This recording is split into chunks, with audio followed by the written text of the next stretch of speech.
Bonjour à toutes et à tous. Pardonnez-nous pour le retard. La circulation à Boston, c'est charme. Comme d'habitude, vous me faites signe, votre prénom, votre nom, nom de votre média, et vous posez votre question à Malo qui répond.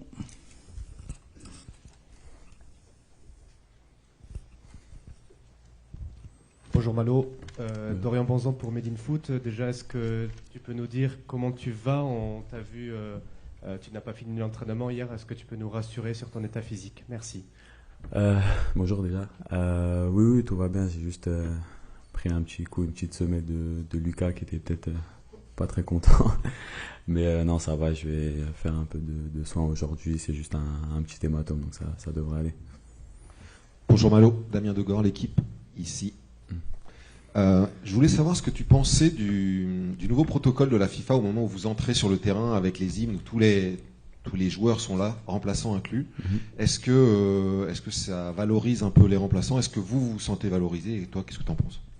Oui, je pense que c'est pas mal du point de vue où ça concerne un peu tout le monde. Voilà, ça réunit toute l'équipe, donc je pense que voilà, pour aussi la cohésion sur une entrée de match, je pense que ça peut être bien.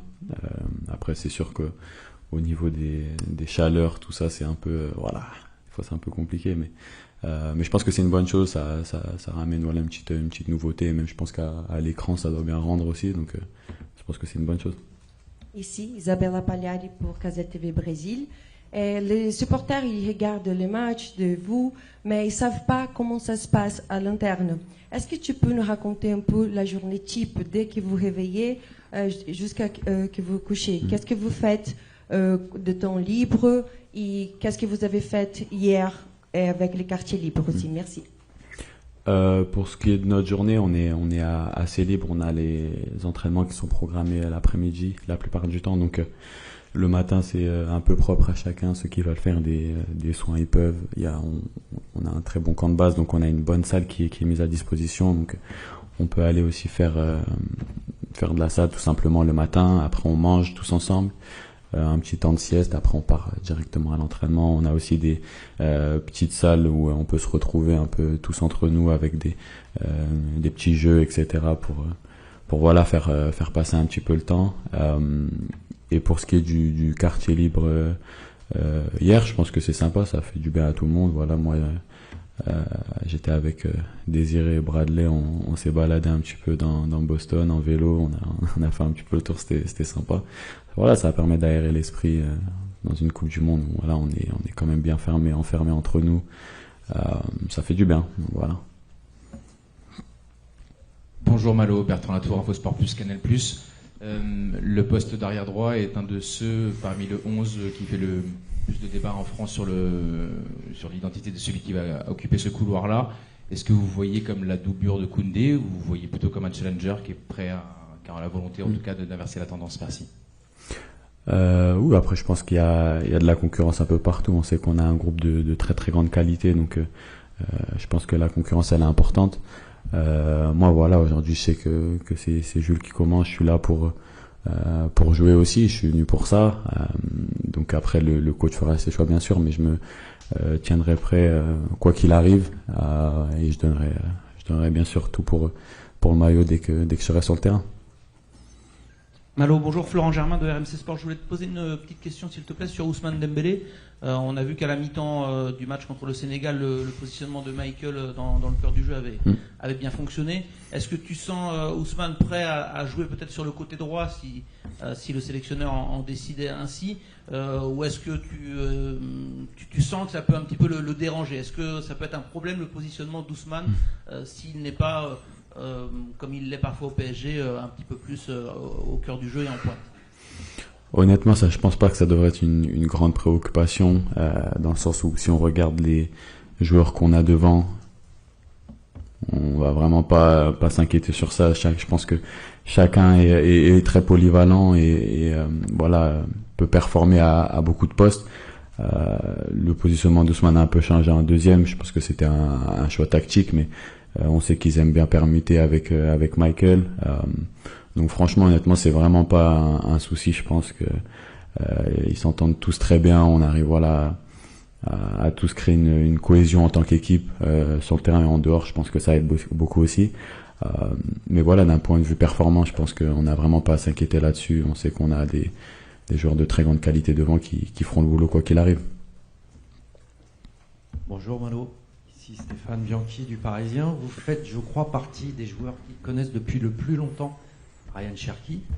Est-ce que vous pourriez nous parler de ce caractère qui lui a vraisemblablement permis de s'intégrer très vite en équipe de France et de la place qu'il occupe aujourd'hui, enfin, déjà dans le groupe? Merci. On est obligé de parler de lui ou Non, non, Ryan, on se connaît depuis des années. C'est un super gars, voilà, on rigole beaucoup. C'est quelqu'un qui se prend pas la tête, qui est très nature. Et voilà, on est très content de l'avoir ici. On sait toute la qualité qu'il a et ce qu'il peut apporter à l'équipe. Donc c'est un plaisir. Voilà, on sait qu'il est prêt aussi. Donc c'est toujours bien d'avoir ce type de joueur dans un groupe comme ça. Bonjour Malo, Arthur Picard pour Sud-Ouest. Pour poursuivre sur la question de la concurrence au poste de latéral droit, est-ce que tu sais si tu vas avoir ta chance dans les prochains matchs, peut-être contre l'Irak, qui est entre guillemets l'adversaire le plus faible du groupe, ou alors Didier Deschamps va vouloir mettre l'équipe type pour assurer la qualification? Dans ce cas-là, tu auras peut-être ta chance contre la Norvège, et est-ce que du coup, tu espères quand même pouvoir gratter une place de titulaire d'ici la fin de la compétition? Honnêtement, j'ai pas encore parlé avec le coach, il est pas venu me voir. Mais comme je l'ai dit avant, moi là mon rôle c'est surtout d'être prêt. J'ai pas pu commencer le premier match, mais voilà, je dois rester concerné bien sûr. Et je sais que quand le coach me mettra sur le terrain, je donnerai tout et je ferai en sorte que voilà, montrer que je peux jouer et que je peux être en titulaire. Bonjour Malo, Giovanni Castelli, la chaîne L'Équipe. Même si certains de tes coéquipiers en ont parlé après la rencontre, en première période, vous étiez en difficulté. Est-ce que vous avez reparlé de ce que vous avez ressenti sur ces 45 premières minutes? Est-ce que le coach vous a reparlé hier des difficultés? Est-ce que quelque part, c'est pas un mal pour un bien d'avoir été, entre guillemets, autant à l'envers et aussi performant en seconde? Merci. Oui, on en a parlé un peu entre nous. Je pense qu'il y a eu un petit temps d'adaptation. Bon, ça a duré une mi-temps. Heureusement que ça a pas été plus long. Oui, je pense que voilà, il y a eu l'acclimatation, le terrain, la chaleur. Voilà, une équipe comme le Sénégal qui voilà met beaucoup d'impact et voilà qui avait à cœur de nous faire mal et de nous déranger sur ça. Voilà, le plus important aussi, ça a été de redresser la barre directement. À la mi-temps, le coach nous a bien parlé, on s'est bien aussi concerté entre nous pour dire que voilà, on sait que c'est une bonne équipe, on sait que c'est compliqué, il y a des nouvelles conditions, à nous de s'adapter, redresser la barre et je pense que c'est ce qu'on a su faire en deuxième. Donc à nous de garder ça tout simplement sur les 2 derniers matchs qui nous restent pour pouvoir accéder au prochain tour et garder ça. Bonjour Malo. Juste ici, Ilias Peters de 90 minutes. Tu parlais un petit peu des petits moments que vous pouvez passer tous ensemble sur votre temps libre. On sait que le sélectionneur, il accorde une grande importance à la cohabitation et à la vie de groupe, peut-être encore plus pendant une Coupe du Monde. Donc qu'est-ce que tu peux nous dire sur vraiment la vie de groupe et la cohabitation après une semaine ici sur le sol américain? Merci. Non, la vie de groupe est très très bonne. On a un groupe, voilà, ce qui fait notre force aussi, c'est je pense qu'on est jeunes, très jeunes aussi, donc voilà, on a tous un peu le même état d'esprit, on est tous un petit peu sur voilà les mêmes longueurs d'onde, on va dire, donc c'est tout de suite plus facile de voilà rester entre nous, de créer cette cohésion, on va dire. Donc voilà, on essaye au maximum de rester ensemble, de faire des trucs ensemble en tant que groupe et le retranscrire sur le terrain, c'est ce qui fera notre force. Donc voilà, tout simplement, je pense que la vie de groupe est top. Je pense qu'on peut le voir sur les petites vidéos que la FFF filme H24. Donc non, voilà, on doit garder ça pour le reste de la compétition. Bonjour Malo, Nicolas Georgerot, RTL. Est-ce que tu peux nous parler du ressenti par rapport à l'état du terrain, par rapport à la pelouse là, sur le premier match, parce que est-ce que vous êtes dit entre vous, parce qu'on voit que dans d'autres villes, dans d'autres stades, il y a des sélections, des joueurs qui sont vraiment étonnés de la qualité? Oui, pour ce qui était le stade du match, c'est vrai qu'il était un peu différent. Notre terrain d'entraînement ici est plutôt bon. J'avais déjà joué sur cette pelouse la saison dernière et j'avais pas le souvenir qu'elle soit autant courte et vraiment dure comme celle qui était contre le Sénégal.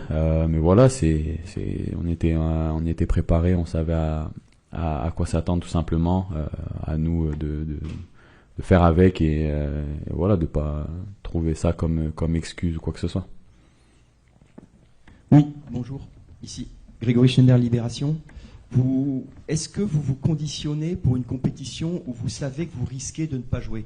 C'est-à-dire pour un joueur, il est là pour jouer, un joueur professionnel est conditionné pour ça toute sa vie.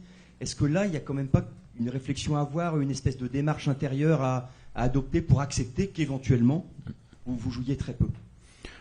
Après ça, je pense que tout dépend des états d'esprit. Je vais pas parler pour tout le monde, donc parce que je sais pas du tout comment chacun pense. Moi, pour ma part, je pars du principe que je suis dans la liste et que voilà, je veux jouer. Et en tant que joueur, c'est des compétitions que tu veux bien sûr disputer, c'est des matchs qui t'animent et où tu veux participer bien sûr. Donc je me tiens prêt quoi qu'il arrive. Si demain le coach décide de pas faire jouer toute la compétition, je devrais faire avec. Mais s'il me demande de jouer, ce sera à moi de montrer le meilleur de moi-même tout simplement. Et voilà, c'est juste de l'adaptation, je pense. Bonjour Malo, Julien Franck pour Radio France. Ça fait une semaine que la Coupe du Monde a débuté. Est-ce que vous avez pu regarder un petit peu des matchs, des prestations de certains joueurs? Qu'est-ce qui vous a pour le moment marqué sur ce que vous avez pu voir? Oui, je pense que tous les matchs que j'ai pu regarder sont très relevés. Je pense que il y a de très très bonnes équipes. Il y a beaucoup de buteurs déjà qui commencent à sortir. Non, je pense que c'est une très belle compétition. Bon, il y a beaucoup plus d'équipes, plus de matchs, mais ça permet aussi de voir autre chose. Donc c'est bien aussi pour le football mondial. Donc ouais, il y a des matchs maintenant tous les jours, à des heures incroyables. Donc le foot, il passe à la télé vraiment toute la journée. Donc non, vraiment, je suis content de voir ça, content de voir les joueurs qui peuvent s'illustrer comme ça. Et voilà, on va se concentrer sur nous aussi pour montrer qu'on va être au top. Quelque chose qui vous a marqué Il y a déjà le triplé de Messi. Voilà, incroyable. Après, je pense que notre match aussi, la deuxième mi-temps de notre match a été belle à voir pour tout le monde, donc je dirais ça. Ouais. Oui, bonjour Malo, Alexandre Lemarié pour le journal Le Monde. Je voulais savoir sur l'état d'esprit du groupe. Après la victoire contre le Sénégal, c'était un match où il y avait beaucoup de pression. Est-ce que ça a été une forme de soulagement pour l'ensemble de l'équipe? Par rapport au résultat? Tout à fait. Soulagement, oui, je pense que ça a été une bonne chose dans le sens où voilà, une victoire pour un premier match comme ça face au Sénégal. Je pense que c'est une très très bonne chose. Ça nous permet directement de voilà switcher sur le prochain match, penser à la victoire aussi. De toute façon, quoi qu'il arrive, c'est ce à quoi on doit penser. Et je pense qu'en termes d'intensité, en termes d'impact, ça nous a directement mis dans la compétition. Donc j'espère et je pense que ça va nous aider pour la suite. Bonjour Malo. Arthur Perrault, RMC tout au fond. Je voulais avoir ton regard sur Dayo Upamecano. Il en est à 39 sélections, dont 37 comme titulaire. Est-ce que pour toi aujourd'hui il fait partie des meilleurs défenseurs centraux de cette compétition? Merci beaucoup. Oui, je pense que Dayo il a fait un match incroyable. On en parlait sur le banc et pour moi ça a été vraiment un des hommes du match. Il a été très très costaud derrière et je pense qu'il nous a beaucoup aidé. On a de la chance aujourd'hui d'avoir ce genre de défenseurs centraux dans notre équipe. Voilà, c'est top pour nous, c'est top pour l'équipe. On sait que dans des compétitions comme ça aussi, prendre le moins de buts possible, ça aide beaucoup. Donc voilà, c'est à nous de continuer sur cet état d'esprit là en tant que défenseur. Je vais parler pour nous, donc pas prendre de but, c'est une satisfaction à la fin du match. Bon, on a pris un contre le Sénégal, mais à nous de voilà garder cette solidité défensive et après on sait que devant les autres feront le boulot. Merci Malo, on va enchaîner tout de suite avec Marnès Akliouche. Merci à vous tous. Merci. Bonjour à tous. On va commencer avec Clément Grèce de Bille. Bonjour Marnès, tu évolues à peu près au... Ah, bonjour. Tu évolues à peu près au même poste que Michael Olysée, avec des qualités de pied qui peuvent être similaires. Qu'est-ce qui t'impressionne, toi, en tant que joueur qui évolue à ce poste-là, dans ce qu'il est capable de faire? Comment tu juges ses qualités? Michael, déjà c'est quelqu'un avec qui je m'entends très bien, que ça soit sur ou en dehors du terrain. Après, au niveau de ses qualités, je pense qu'on a tous bien vu cette année, via ce qu'il a fait avec le Bayern et ce qu'il fait aussi avec l'équipe de France. Il a énormément de talent et on est content de l'avoir avec nous. Bonjour Marnès, Anthony Clément de l'équipe, à ta droite. Là. Une autre question sur un autre joueur, sur Ousmane Dembélé, que tu peux être amené à suppléer dans ta position. Comment tu perçois ses performances et surtout dans sa place dans le groupe? Est-ce que tu penses que le Ballon d'Or lui a donné, fait qu'il est perçu différemment par vous et particulièrement par les jeunes? Ousmane, c'est aussi une très belle personne que j'apprécie vraiment, que ça soit aussi sur le terrain et en dehors du terrain. C'est le Ballon d'Or, bien sûr. Il a énormément de qualités, je pense que vous le voyez tous. Et non, on est pressé, tout comme vous, de voir tout ce qu'il va faire de bien et tout ce qu'il va faire de bon dans cette Coupe du Monde. Et voilà, on lui souhaite et on va tout faire pour que tout se passe bien. Bonjour Magnès, Antonio de 20 minutes. Est-ce que vous allez jouer face à l'Irak, l'adversaire le plus faible a priori sur le papier? Est-ce que vous vous attendez à jouer? Vous, est-ce que c'est une opportunité? Est-ce que vous pensez à jouer lors de ce match? Plus faible, je sais pas, mais ce que je peux vous dire, c'est que oui, je me tiens prêt. Je me tiens prêt à chaque match, à chaque minute. Je travaille dur au quotidien à l'entraînement pour pouvoir, quand j'en ai l'opportunité, de pouvoir me donner à fond et pouvoir bien sûr saisir l'opportunité. Bonjour Marnès, Giovanni Castaldi, la chaîne L'équipe. Petite question sur ton avenir. Voilà, tu as réalisé une bonne saison avec l'AS Monaco. On sait que tu es courtisé. Il y a ton nom qui est évoqué par le Paris Saint-Germain. Est-ce que c'est un club qui te fait rêver depuis que tu es enfant? Et il y a beaucoup de tes camarades qui sont passés sous les ordres de Luis Enrique, qui ont eu beaucoup de temps de jeu en équipe de France. Est-ce que c'est un coach que tu admires particulièrement? Merci. Non, je comprends que cette question vienne à table, bien sûr, mais non, pour l'instant, vraiment, je me concentre sur cette Coupe du Monde. Je suis vraiment concentré sur ça. C'est la plus belle des compétitions et je suis content d'en faire partie. Donc, pour l'instant, on va vraiment rester focus sur cette compétition. Bonjour, Magnès, Dominique Serac, le Parisien. Est-ce que vous pensez que marquer un but en Coupe du Monde, ça vous arrivera peut-être contre l'Irak ou la Norvège? C'est une émotion particulière. On a vu Bradley après le match contre le Sénégal. Vous avez peut-être parlé avec lui. Est-ce que c'est une émotion différente d'un but en Ligue 1 ou ailleurs? Non, il était très heureux, forcément. Et oui, je pense que marquer un but en Coupe du Monde, ça doit être quelque chose de magique, bien sûr, pour soi. Et aussi pour ses proches aussi. Je pense que ça doit être une vraie fierté. Et j'espère pouvoir marquer si j'en ai l'opportunité. Oui, ici, Grégory Schneider, Libération. Même question qu'à monsieur Gousteau. Vous êtes conditionné pour jouer depuis que vous êtes jeune, pour avoir du temps de jeu. Or là, vous risquez de traverser une compétition sans en avoir beaucoup, voire même possiblement pas du tout. Est-ce que ça nécessite un effort sur vous-même? Est-ce que vous vous conditionnez avant d'appréhender la compétition? Est-ce que ça nécessite une sorte de petit travail sur vous-même pour accepter éventuellement le fait de ne pas jouer? Je pense que d'abord, c'est une fierté d'être là. Maintenant, forcément, on est des compétiteurs et on veut et on se tient prêt pour chaque possibilité, chaque opportunité. On se doit de la saisir.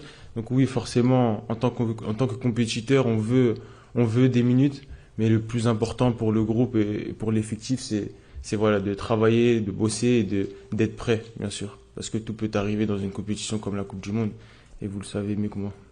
Bonjour Marnès, Julien Font pour Radio France.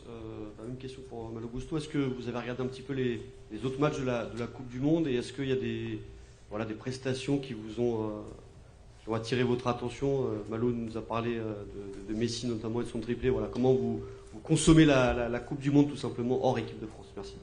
Non, quand on a la possibilité, que ça soit au repas ou dans les chambres, on essaye un petit peu de regarder.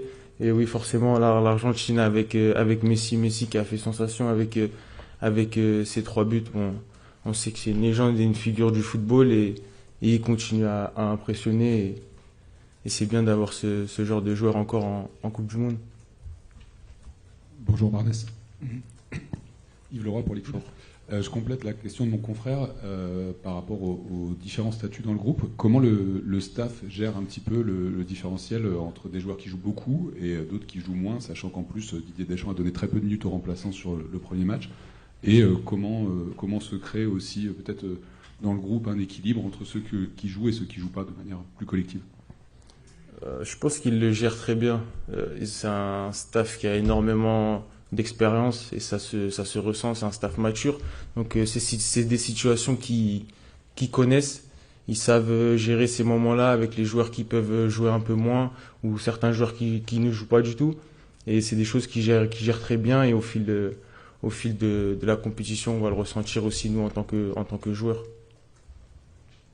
Bonjour Marnès, Léo Huisman de l'agence France Presse. Vous faites partie des vice-champions olympiques qui avaient progressivement régénérer le groupe après l'Euro.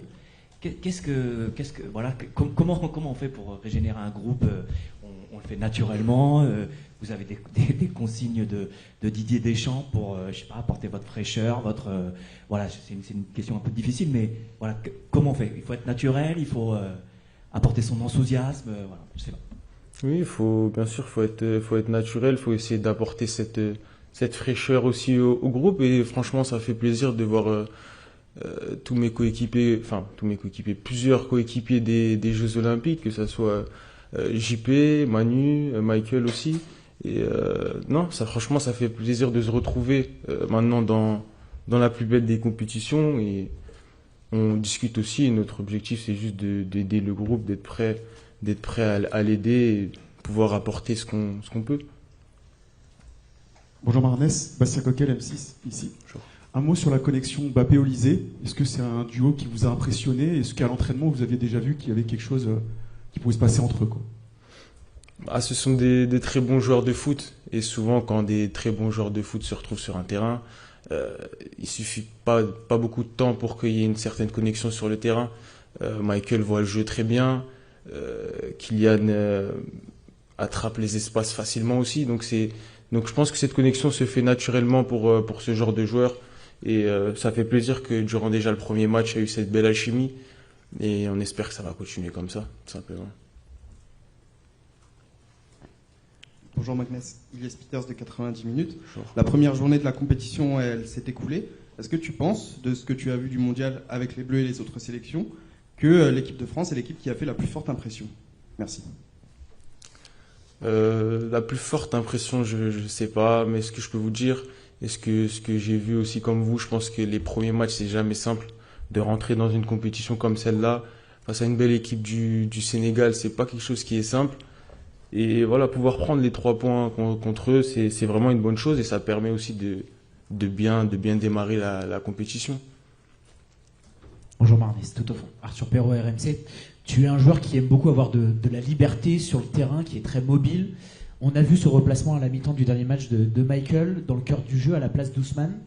Est-ce que tu penses que Ousmane, qui lui aussi a besoin de cette mobilité tout au long de l'année au Paris Saint-Germain, peut s'épanouir sur un côté en équipe de France? Merci. Je pense que le coach il laisse pas mal de liberté par rapport à ça. Je le vois aussi. Les joueurs offensifs ont cette liberté-là. Tant qu'il y a ce contre-effort aussi défensif, il n'y a pas de problème avec les permutations. Juste pouvoir avoir un certain équilibre, bien sûr, mais j'ai confiance en ce que fait le coach et ce que font les offensifs pour qu'on arrive à trouver un équilibre. Il n'y a pas de problème avec ça. Bonjour Manès, Cédric Ferreira, France 24. Il y a quelques jours, Thierry Henry évoquait sa fierté de voir 54 joueurs issus de la banlieue parisienne participer à cette Coupe du Monde. Vous êtes né à Tremblay en France, vous avez joué en Seine-Saint-Denis avant de rejoindre Monaco. Est-ce que ces propos de Thierry Henry vous parlent et est-ce que vous avez eu le temps de mesurer votre parcours entre vos débuts et votre première Coupe du Monde aujourd'hui? Non, pour l'instant j'essaie de ne pas me concentrer sur ça, sinon je vais perdre du temps. Je reste vraiment focus sur cette Coupe du Monde. Et bien sûr c'est une fierté pour qu'il y ait autant de joueurs de la région parisienne aussi. Je pense que ça met en lumière pas mal les éducateurs qui travaillent dans l'ombre. Et franchement, c'est une bonne chose aussi. Pas mal de joueurs de Clairefontaine aussi. Et non, franchement, je pense que c'est vraiment quelque chose de bien pour l'Île-de-France, la région parisienne. Bonjour Marnès, Benjamin Corrès pour Le Parisien. Malo nous a expliqué un petit peu sa journée type, comment il organisait ses journées entre une matinée un peu plus libre et un entraînement l'après-midi. Le fait d'aller aussi dans les salles de détente avec des petits jeux pour s'occuper. Toi, comment tu t'occupes tes journées à l'hôtel? Et hier, il y avait une soirée un peu plus libre pour les joueurs. Est-ce que tu es sorti? Qu'est-ce que tu as fait hier soir? Merci. Alors, pas en boîte de nuit. Non, un peu comme Malo. Je pense qu'on fait un petit peu les mêmes journées tous. Le matin, ça va vraiment être de la salle en fonction de comment on le sent, que ce soit de la cour, de la muscu. Ça va différencier en fonction des joueurs.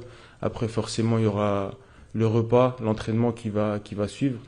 Et il y a pas mal de choses à disposition, que ce soit au niveau récupération ou au niveau amusement aussi. Il y a des petits jeux de cartes, que ce soit Uno.